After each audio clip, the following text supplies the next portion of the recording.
welcome to another video. In this video, I'm going to share with you mistakes to avoid when going vegan. Recently, I had some friends of ours want to go vegan for the week, and these were just some things that they were struggling with, which made me think, oh my gosh, this is probably something a lot of people struggle with when they move into a vegan diet. So I just thought I would go through a couple of these things with you. I've got 10 things that I think a lot of people make mistakes on, and these will kind of smooth your transition if you do them from the beginning.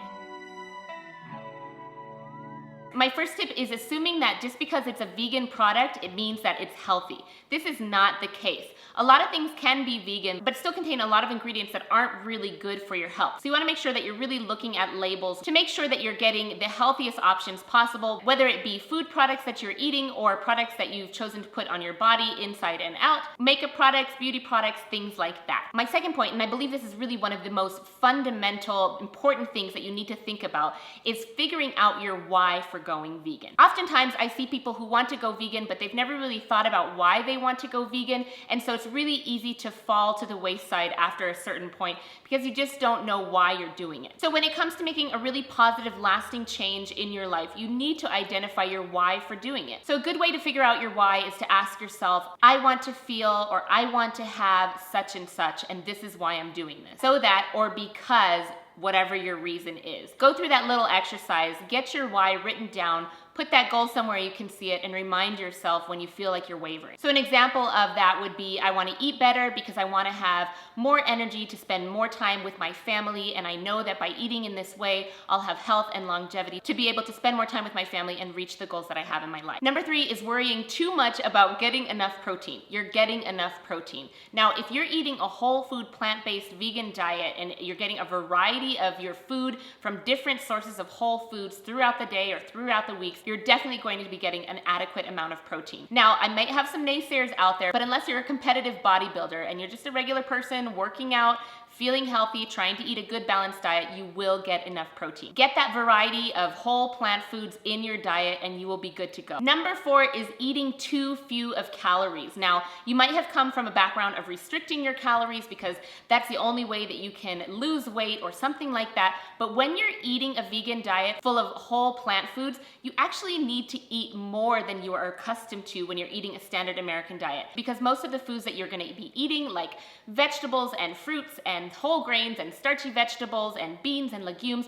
those are all really quite low pound for pound of how many calories are in those foods. So you actually get to eat a little bit more, and you have to eat more so that you feel satisfied. If you feel hungry, have more of those. And when you stick to those low calorie density foods, even though you might be eating a higher volume of them, you're still able to lose weight because overall you're actually having less calories than you would if you were eating the same volume of food on a standard American diet. Number 5 is not getting in enough water. We all know that water is really important in any kind of diet, but it's super important, especially when you're transitioning over to a vegan diet, because you're having so much more fiber than you probably were before in your diet just by eating whole plant sources. Water not only helps you stay hydrated, but it pushes things along. You need that water once you've upped your fiber in your diet to help move the fiber through the digestive tract to combat gas and bloating and constipation. You want to have all that fiber in your diet because fiber is linked to a decrease in heart disease, stroke, diabetes, and obesity. So an easy thing to do is to just get a really large pitcher or a big jar of water and make sure you drink that every day. So it's anywhere between 2 liters to a gallon of water, depending on your activity level, and just making sure that you're getting enough water throughout the day. Start early and just keep drinking throughout the day. Number 6 is underestimating the importance of meal planning. What I mean by meal planning is just having some things prepared at the beginning of the week so that you have things in your fridge to grab immediately. Oftentimes we get to that point where we're completely ravenous and we're just like, I don't care anymore, forget this vegan diet, I'm just gonna eat whatever's around.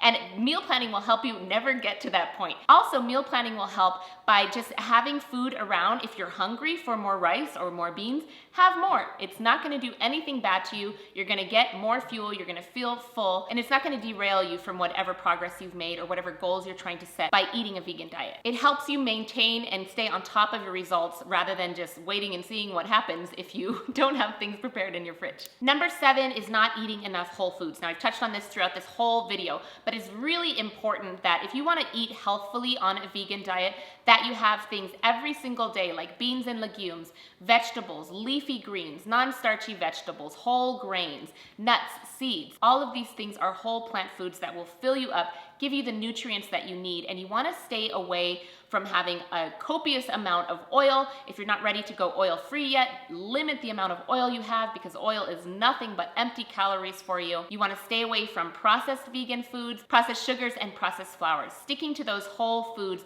is going to really help you stay satisfied and give you those vital vitamins and nutrients that you need to be able to thrive on a vegan diet. Number 8 is not using your spice rack to its full advantage. Oftentimes people are like, oh, vegan food equates bland and boring tasting food that I'm not gonna like.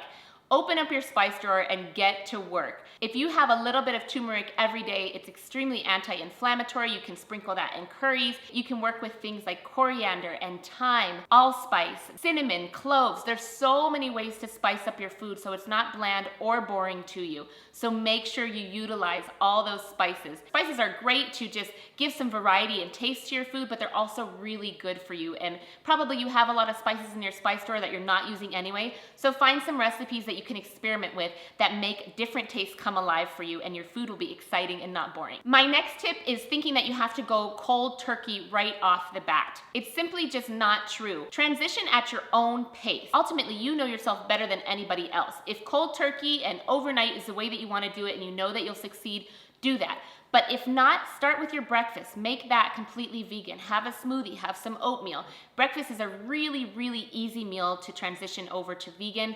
When you're not quite sure what to do, then start with your lunch after that, and then start with your dinner. Then have a couple fully vegan days per week, and then transition into making it a full-time thing. There is no time limit. There is no race to be won. You're doing this for your health. You're doing it for the animals. You're doing it for the environment. Whatever your reason is, do it at your own pace and you will succeed. And then my last tip is trying to go for this without any support at all.